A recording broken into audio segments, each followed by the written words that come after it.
मैंने जिसके लिए जीवन पाया था वह काम मैंने कर लिया है। अब मुझे जीने की कोई जरूरत नहीं है। जो मुझे देखना था, सुनना था, खाना था, पीना था, मुझे अपूर्णता महसूस नहीं हो रही है। क्या लगना चाहिए? पूर्णता महसूस हो, संतुष्ट। मैं संतुष्ट हूं अपने आप से, अपने जीवन से। किसी के लिए कोई शिकायत नहीं, सबके प्रति धन्यवाद का भाव जगे, पूरी संतुष्ट। देखो, एक बड़ी संतुष्टि, बड़ा फीलिंग्स होनी चाहिए। मैं संतुष्ट हूं। जीवन आज रहे, कल रहे, न रहे, छूट जाए, कोई फर्क पड़ने वाला नहीं है। कबीर साहब की पंक्ति याद करो, जय मरने से जग डरे, मेरो मन आनंद, कब मरी हो कब पाई हो पूर्ण परमानंद। साहब क्या कह रहे हैं? लोग मौत से डरते हैं, मौत ना आए। गुरुदेव जी की कहानी याद करो। एक गांव में एक बुढ़िया थी, हो सकता है मोखा के हो भाई। तो वो काफी उम्र हो गई थी। जब बहुत ज्यादा उम्र हो जाती है तो कुछ माताएं या कुछ दादा लोग भी ये कहते हैं, हे भगवान मुझे अपने धाम ले चलो। तो कई बार तो ये भी कहते हैं, भगवान मेरी चिट्ठी कहाँ खो गई है, आप मेरे से कम उम्र वालों को ले जा रहे हो, मुझे भी, हे मौत तू कहाँ है, रास्ता भटक गई है, मुझे ले चलो यहाँ से। ऐसा वो कहा करती थी। मौत को बुलाती रहती थी कि मैं अब इस दुनिया से जाना चाहती हूँ। देखो शरीर की ये स्थिति हो गई है, चलना कठिन, खाना कठिन, अपना काम करना कठिन, हे मौत मुझे कब ले जाओगी।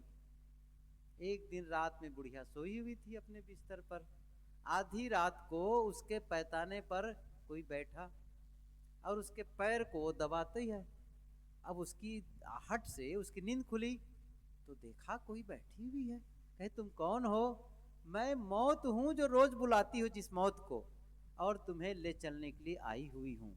वो बुढ़िया एकदम घबरा गई, कांपने लगी और क्या बोलने लगी, अरे बहन मुझ बुढ़िया को ले जाकर क्या करोगी, मैं कुछ नहीं कर सकती हूँ, घर में जवान जवान बहू बेटे हैं उनको ले जाओ। कहानी समझाने के लिए हो सकती है। कोई मौत नहीं आती है, जर्जर बुढ़िया भी मरना नहीं चाहती है। हम में से कोई नहीं है जो मरने के लिए तैयार हो, और तैयार होने की जरूरत नहीं है। गुरुदेव जी कहा करते थे कि किसी ने, एक थानेदार थे, कभी कभी उदाहरण सुने होंगे गुरुदेव जी का, उधर उत्तर प्रदेश की घटना है, मैं भी वहीं था। तो उन्होंने कहा कि अब लगता है जीने की कोई इच्छा नहीं है। उसने कहा, गुरुदेव जी ने कहा, न जीने की इच्छा करो न मौत की इच्छा करो। ध्यान दो, न मौत की इच्छा करो। मौत की इच्छा क्यों कर रहे हो? क्यों उबे हुए हो? क्या क्या परेशान हो? कुछ लोग इतने परेशान हो जाते हैं कि फांसी का फंदा लगा लेते हैं, ट्रेन के रेल में चले जाते हैं कटने के लिए, जहर पी लेते हैं। इतना परेशान नहीं, काहे की परेशानी है? जब तक शरीर है प्रारब्ध है, जिएंगे। और जीने की क्या इच्छा? क्या देख लोगे अब? 60 70 साल 80 साल के हो गए, क्या देख लोगे संसार में? क्या खा लोगे? इतने दिन तक खाए, विभिन्न स्वादों को लिए, तृप्ति मिली? दृश्य देखे चारों तरफ जा करके, अभी कुंभ मेला गए थे, वो दृश्य देखे, वहां देखे, वहां देखे, कौन सी संतुष्टि मिल गई? कितने शब्द सुने, अच्छे अच्छे वार्ता सुने, गीत गाए, गीत सुने, कौन सी संतुष्टि मिल गई? ऐसा लगा बस अब मैं पूर्ण हो गया इस आवाज से, अब मुझे इसकी जरूरत नहीं है, मैं संतुष्ट हूं। न देख करके संतुष्टि मिलती। कितनी बार सिनेमा देख लो, कितने सुंदर लोगों को देख लो, कितनी सुंदरी को देख लो, क्या संतुष्टि मिल जाती है उससे? है नहीं मिलती है।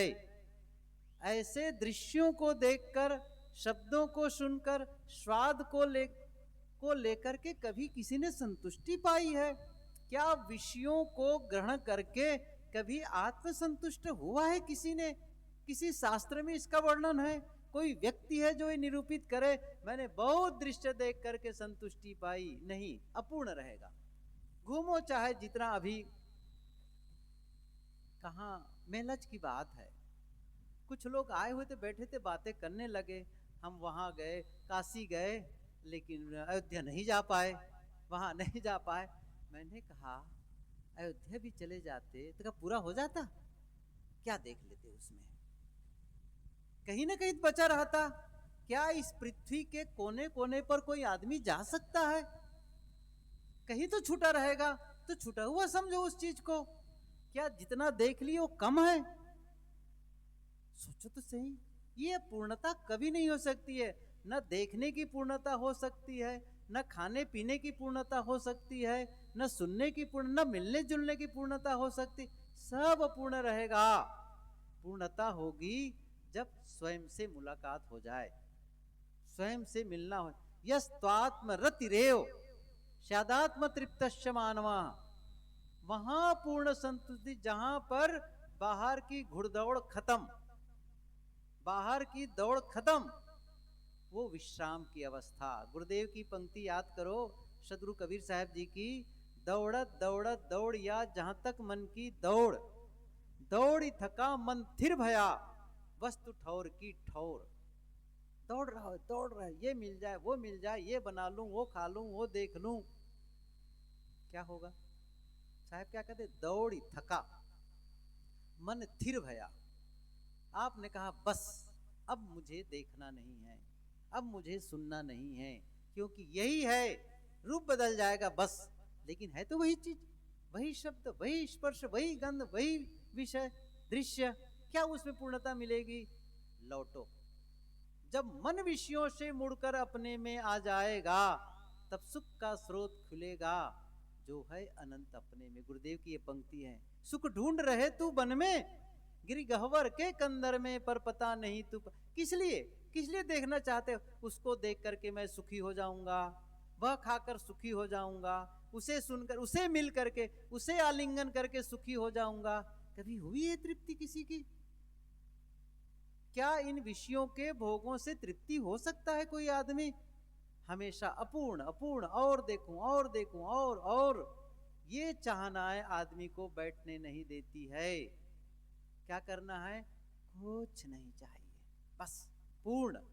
उस पूर्णता को महसूस करना, उस संतुष्टि को महसूस करना, यह जीवन की सफलता है। जहां अतृप्त रहे, क्या बताऊं, वहां नहीं जा पाया, उससे नहीं मिल पाया, ये पैसा इतना नहीं, इतना मकान बड़ा नहीं बना पाया, ये गाड़ी नहीं खरीद पाया। क्या मतलब है इसका? इसका मतलब असंतुष्ट हो। इसलिए जी करके करोगे क्या? और फिर मरने की इच्छा क्यों करनी है? कुछ नहीं। न जीने की इच्छा करो, न मौत की इच्छा करो। बस जब तक जीवन है बढ़िया से जी लो, संतुष्ट होके जी लो। बस जो होना होगा, जब शरीर का छूटना होगा छूट जाएगा, जितने दिन रहना होगा रह लेगा। हमें अपना काम करना है, बस वो करते चलना है। तो मैं ये कह रहा था, जिस दिन मौत आएगी, या लोगों को देखे होगे, पूछो उनसे क्या आप संतुष्ट हैं? एक तरीका है संतुष्ट, और दूसरा क्या है? अफसोस भरा। क्या बताऊं, जीवन बहुत सुंदर मिला था, मैंने जीवन को सुंदर बनाने का काम क्यों नहीं किया? मैं मन को निर्मल बनाने का काम क्यों नहीं किया? अमुक आदमी से मैंने क्षमा क्यों नहीं मांग लिया? अमुक आदमी को क्षमा क्यों नहीं कर दिया? ये जो अफसोस है ना, या अमुक को मैंने अपनी मन की बातें क्यों नहीं कही, ये जो अफसोस भरा समापन है, ये जंजीर से बंध के जाना है। और हम में से अधिकतम लोग अफसोस भरा जीवन का अंत करने वाले हैं। क्यों? इसको मैं बताता हूं क्यों कह रहा हूं मैं। अभी अचानक मौत आ जाए, तब उस समय क्या हम संतुष्ट हैं? अभी आ जाए, इस समय कहे मौत चलो, और मैं कह सकूं मैं संतुष्ट हूं, जाने को तैयार हूं। या मैं कहूं रुक जाओ भाई, मुझे आश्रम जाना है। आप कहेंगे रुक जाओ, मुझे बेटी की शादी करनी है, बेटे की शादी करनी है, मकान बनाना है, ये करना है। अपूर्णता है। ये जो हमारी जो संतुष्टि है ना, ये जीवन की हार है। और मौत तो कभी भी आ सकती है, किसी की आ सकती है। कल आदमी को दौड़ते खेलते कमाते सब कुछ हंसते बोलते देखोगे, और अगले दिन सूचना क्या मिलती? आज वो नहीं रह गए। आश्चर्य। क्या हो गया उनको, कल तो मिला था उनसे। एक दिन हमारे लिए भी संदेश जाएगा। क्या कहेंगे, वो साधु मर गया, कहे अरे पिछले साल तो हमारे यहाँ आए थे, अभी तो उनसे बात हुई थी। और हम सबके लिए संदेश जाने वाला है एक दिन। लेकिन मैं क्या कह रहा हूं, उस संदेश को जाने के पहले, उस मौत के आने के पहले हमें क्या कर लेना है, जीवन की पूर्णता, मन को प्रक्षालित कर लेना है, जीवन को पवित्र बना लेना है। नहीं तो गुरुदेव जी ने ये बात लिखी है, कभी आप बीजक व्याख्या पढ़े होंगे या जो लोग पढ़ते हैं वे लोग जाने होंगे। गुरुदेव जी की ये बीजक में एक पद है कि कभुन भयो संग और साथा, ऐसे ही जन्म गमायहु आछा। इस पूरे पद की व्याख्या में एक पंक्ति आई है कि जो सुंदर जीवन मिला, जीवन में जो अवसर मिला है, इस अवसर में आप धन कमा सकते हैं, बड़ा मकान बना सकते हैं, गाड़ियां खरीद सकते हैं, ऊंचे पद पर जा सकते हैं, विद्या अर्जित कर सकते हैं, बहुत कुछ प्राप्त कर सकते हैं। लेकिन उन सबको देकर के आप जीवन के समय को बढ़ा नहीं सकते, उन समय को नहीं बढ़ा सकते। मैं एक कहानी कहा करता हूं, उदाहरण देता हूं। एक व्यापारी था, व्यापारी सफल व्यापारी था, बहुत धन कमाया, बहुत कुछ बनाया, और इतना धन कमाता रहा, करीब 40, 45, 50 के जब हुए तब तक उसने कितना धन कमा लिया था, 3 करोड़ स्वर्ण मुद्रा इकट्ठा कर लिया था। बहुत होता है ना, आज भी बहुत होता है और तब बहुत ज्यादा था। 3 करोड़ रुपये कमाना कठिन, स्वर्ण मुद्राएं, स्वर्ण की असरफियां 3 करोड़ कमा के इकट्ठा कर लिया।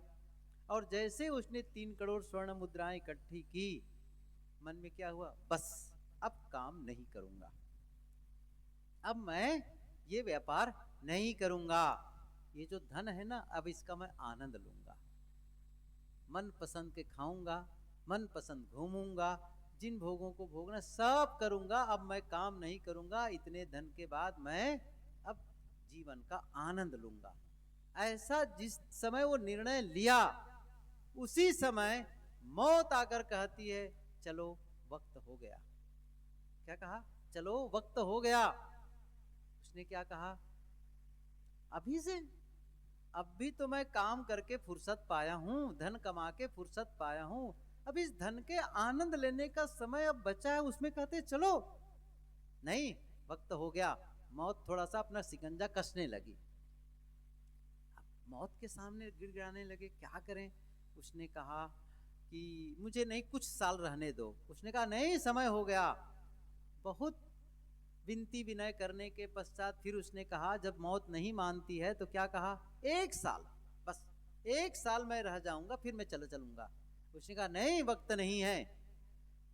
अब मौत के सामने सभी हार जाते हैं। कबीर साहब जी ने पंक्ति कही है ना, एक तो निहुर पांव परि बिनवे, विनती किए नहीं माने हो, अन चिन्हे किए न चिन्हारी, सो कैसे पहचानबे हो। मौत के सामने लोग विनती करते हैं, वंदना करते हैं, निहुर के झुक झुक करके, लेकिन विनती किए नहीं माने हो, नहीं मानने वाली। तो मौत नहीं स्वीकार करती है। साल भर का समय, उसने कहा 6 महीना, नहीं मानी। अंत में उसने क्या किया, मानवीय फितरत जो ढंग है वो अपनाया। क्या कहा, मैंने जो स्वर्ण मुद्राएं कमाई, 3 करोड़ रुपये, 3 करोड़ स्वर्ण मुद्राएं, उसमें से काम करें, आधा 1.5 करोड़ आपको दे देता हूँ, इसके बदले मुझे 6 महीना रहने दो, या जहां कहो मैं दान कर देता हूं। मौत ने कहा नहीं, समय नहीं है। अंत में क्या किया उसने, समय घटाया, धन बढ़ाया, 3 महीने रहने दो, 2 करोड़ ले लो, नहीं मानती है। ऐसा करते करते उसने 1 दिन का समय मांगा। मौत ने कहा नहीं, हार गया वो आदमी। और क्या कहता है, 1 घंटे का समय दे दो, मैं 3 करोड़ स्वर्ण मुद्राएं आपको दान कर देता हूं, मुझे ये सारे धन लेकर के मुझे 1 घंटे का जीवन दे दो, बस 1 घंटे का। मौत ने कहा नहीं है समय, चलो। अंत में उस आदमी ने एक बात कही। क्या कहा, एक निवेदन है, मुझे इस दुनिया वालों के लिए एक लाइन लिखना है, एक संदेश देना है, एक लाइन लिख करके। क्या उसको लिखने का वक्त मुझे अवसर दोगे? मौत ने कहा लिख लो। एक लाइन संदेश दे सकते हैं दुनिया वालों के लिए। क्या उसने जो संदेश लिखा उसको जानना चाहेंगे? उसने क्या संदेश दिया? उसने लिखा, जीवन के प्रत्येक क्षण के महत्व को समझो, जीवन के हर पल के पल के महत्व को समझो।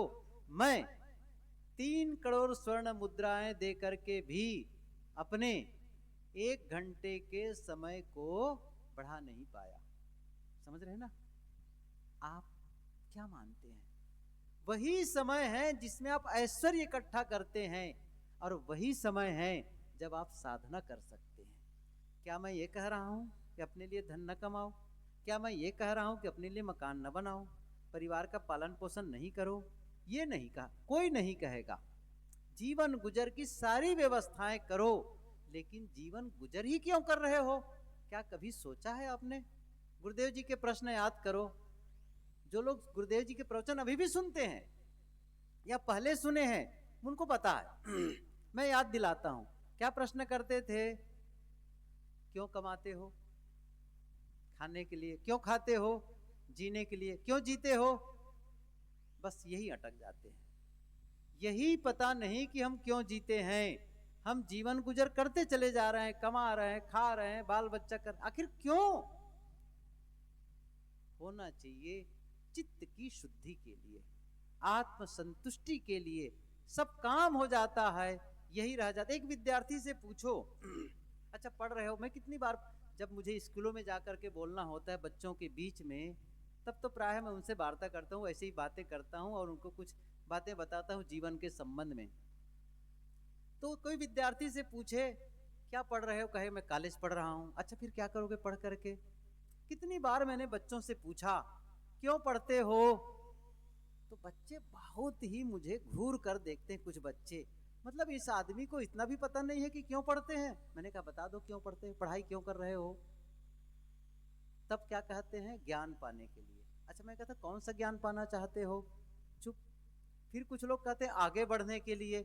मैं कहता हूँ किस दिशा में आगे बढ़ना चाहते हैं? फिर चुप। उनको पता कहाँ है। अंत में थक हार कर क्या कहते हैं? नौकरी पाने के लिए। ये तो कहते हैं ना, पैसा कमाने के लिए पढ़ रहे हैं। फिर मैं क्या कहता हूं, इसका मतलब है पढ़ लिख करके पैसा बनाने की मशीन बनना चाहते हो। यही तो पढ़ाई लिखाई का मतलब है कि पैसा कमाओ।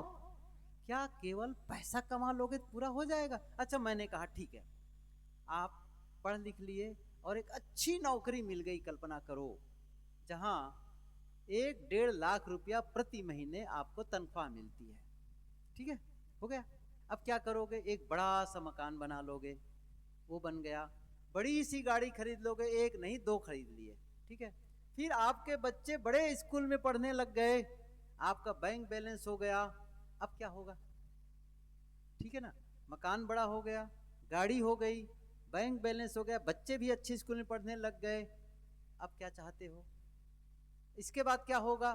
क्या कहेगा? इसके बाद ये सब हो जाने के बाद मैं सुख शांति का जीवन जीऊंगा। कहते हैं ना, सुख शांति का जीवन जीऊंगा।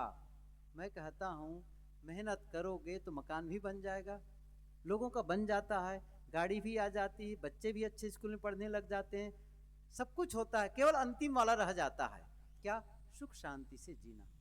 पूछ लो, बड़े बड़े अफसर, अतृप्त ISPC अफसर को भी आत्महत्या करते सुना गया है।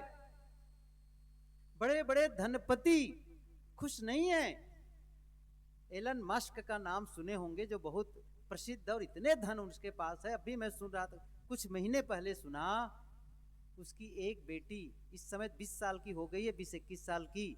जब 18 साल की हुई तो कोर्ट में पिटीशन दायर करती है, एक आवेदन प्रस्तुत करती है, अब मैं अपने पिताजी के साथ संबंध नहीं रखूंगी, उनके साथ नहीं रहना चाहती हूँ, मैं अलग रहना चाहती हूँ।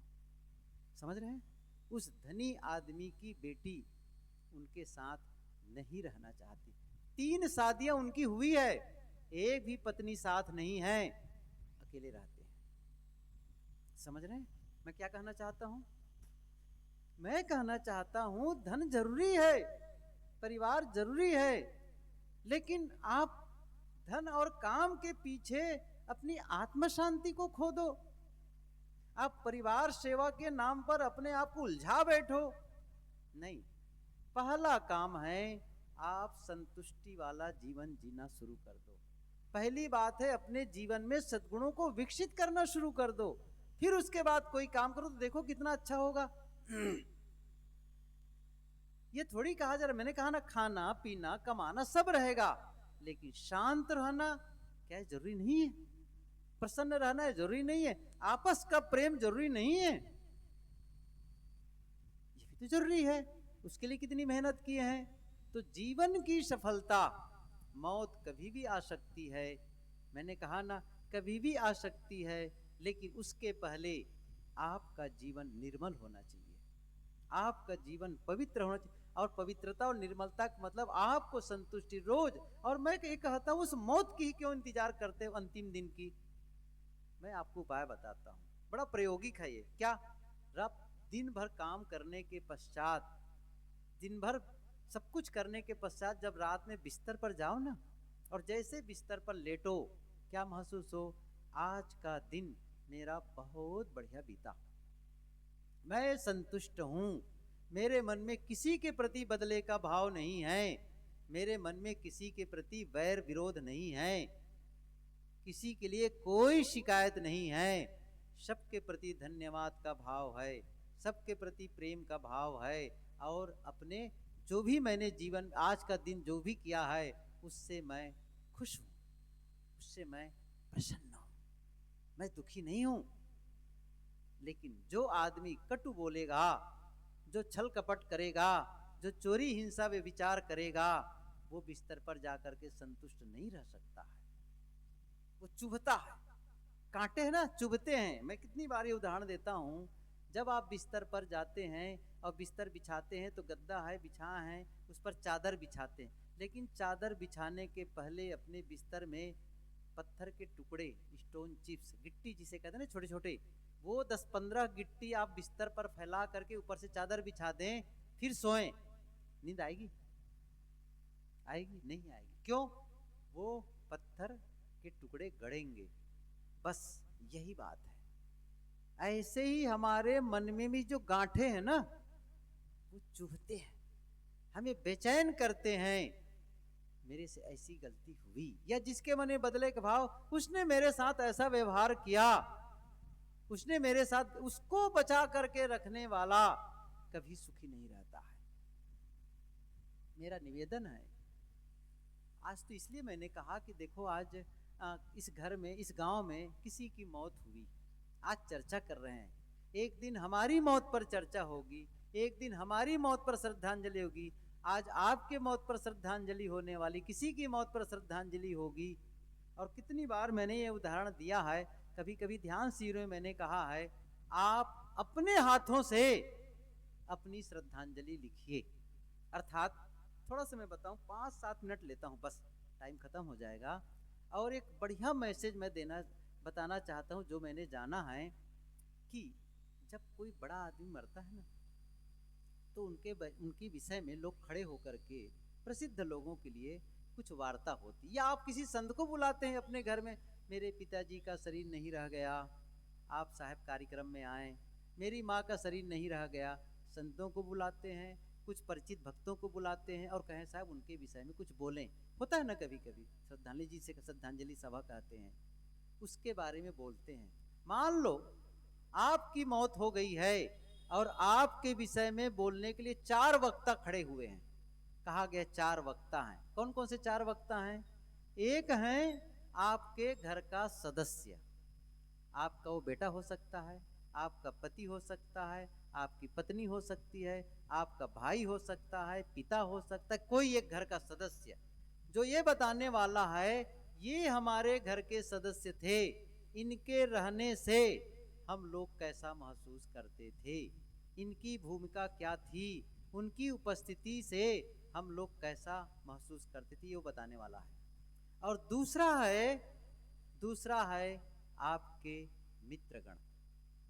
आपके मित्र कोई आएगा और बोलेगा इनके साथ हमारी मित्रता थी, लेकिन हम इनके साथ मित्रता करके हमको कैसा लगा, कोई संदेश देने वाले लोगों को, और एक आपके कार्यस्थल, किसी ऑफिस में काम करते हैं, किसी विद्यालय में जाके पढ़ाते हैं, किसी हॉस्पिटल में जाकर काम करते हैं, या किसी बिजनेस खेत करते हैं, वो तो आपके कार्य क्षेत्र से कोई साथी आया है, आपके सहकर्मी, वो आपके बारे में बोलने वाला है।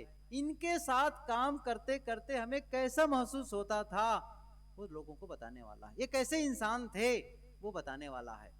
और एक चौथा, जो आपके गुरु दरबार से आया है, जहां से दीक्षा लिए हैं, जिस संत को, जिस गुरु को, जिस संस्था को के प्रति आप समर्पित हैं, वहां से एक संत, एक साधक आया है, वो आपके बारे में बताने वाला है। इनकी आध्यात्मिक कमाई कैसी रही, इनकी साधना कैसी रही, इनका जो अंदर की स्थिति, ये बाहर का जीवन नहीं, भीतर का जीवन इनके कैसे था, वो संदेश बताने वाला है। मैं पूछना चाहता हूं, उन चारों लोगों से आप क्या सुनना चाहेंगे, क्या सुनना चाहते हैं आप? हम सभी क्या चाहते हैं? लोग मेरी प्रशंसा करें, घर वाले कोई उठकर खड़े हो तो कहें इनके साथ हम घर के लोग खुश रहते थे, ये हमारे साथ बहुत अच्छा व्यवहार करता था, यही तो सुनना पसंद करेंगे। मित्रों से आप सुनना क्या पसंद करेंगे? इनके साथ मित्रता करके हमको बड़ा आनंद आया, बड़ा सहयोग मिलता था, इनका अच्छी सलाह देते थे, यही तो संदेश सुनना चाहेंगे। और आप जहां काम करते वहां से संदेश, इनके साथ काम करने में बड़ा अच्छा लगता था, बड़ा हेल्पफुल होते थे, बड़ा अच्छा इंसान था। और गुरु दरबार से आया हुआ साधु क्या कहता है? ये साधना की दृष्टि से भी बहुत अच्छे इंसान थे, ये इनको पाठ, भजन, सत्संग सबके प्रति इनका समर्पण भाव था, इनकी आध्यात्मिक कमाई भी बहुत अच्छी थी, यही तो सुनना चाहेंगे। मैं क्या निवेदन करना चाहता हूं, जो उन चारों वक्ताओं से सुनना चाहते हैं उसको आज से जीना शुरू कर दो। मौत नहीं आई, लेकिन आज से ऐसा जीना शुरू कर दो, आप कहेंगे मैं चाहे जैसा जीऊं, बस मरने के बाद मेरी प्रशंसा हो। देखो वो अलग विषय हुआ, कोई बोल भी दे, लेकिन इसका क्या अर्थ है? आप तो सुनने वाले नहीं, कोई फायदा होगा इससे? कोई फायदा नहीं होगा।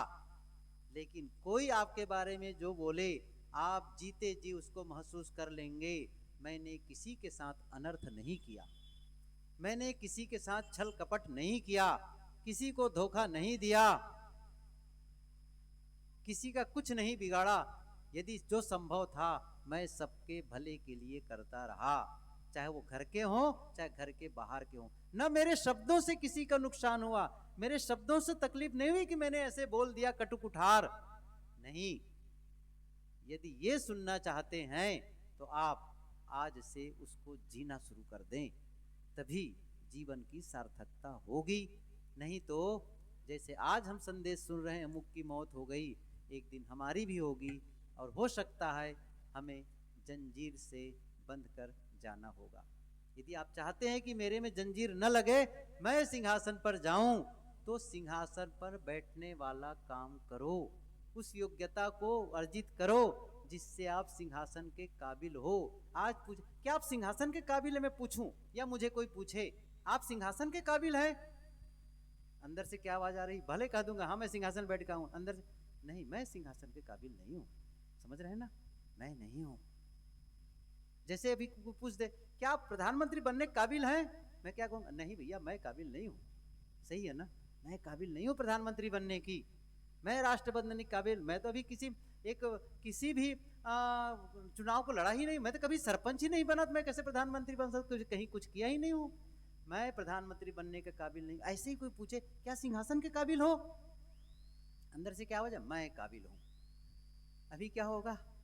मैं तो जंजीर के काबिल हूं। अभी अवसर है जीते जी, जंजीर को तोड़ करके, जंजीर को काट करके आप सिंहासन पर आरूढ़ हो सकते हैं। अवसर है, तब जीवन की सार्थकता है। काफी देर से, मेरे ख्याल से मेरी घड़ी में तो 1 से ज़्यादा हो रहे हैं, है ना? आप लोगों की घड़ी में हो गई होगी, तो यहीं पर विराम लेते हैं। शाम का वक्त बता तो दिए हैं 2 बजे से, तैयार ना आप लोग हो पाएंगे ना हम लोग हो पाएंगे, फिर भी हम प्रयास करेंगे जितना जल्दी हो सके आज का दिन पूरा उपयोग हो। और मैं संदेश दूसरा